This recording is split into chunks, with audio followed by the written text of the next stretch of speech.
W.F. Howes presents an unabridged recording of A Language of Limbs by Dylin Hardcastle, narrated by Aisha D. and Sonya Cullingford. For those who I have loved quietly. Acknowledgement of country.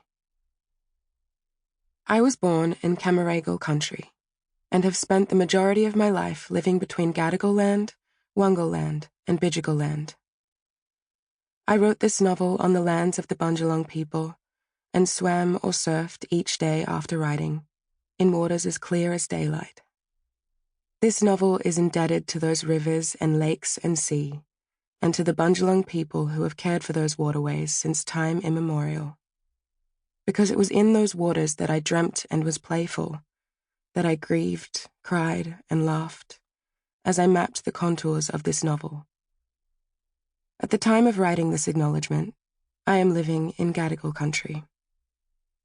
The First Nations people in my life have taught me so much about place and what it means to be anchored in land, for our bodies to be rooted in water and sky.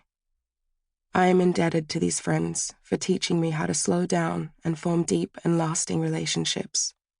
As my dear friend, Larrakia and Jingly woman, Morgan Mags Marlowe says, you live in country, not on it. I wish to acknowledge, then, the traditional custodians of the country in which I have lived, and pay my deepest respects to the traditional custodians of country right across this vast land and its surrounding islands.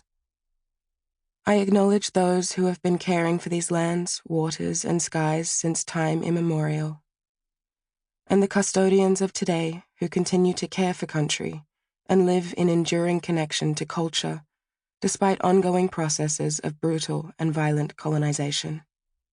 Through researching and talking about this novel, I learnt how deeply LGBTQIA+ liberation movements are indebted to the resistance and relentless activism of Aboriginal and/or Torres Strait Islander people, a fight that has been fought since invasion and continues today.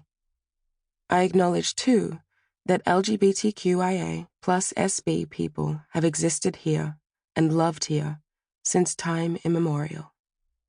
I used to think of my work as an author as something I did, not something I lived.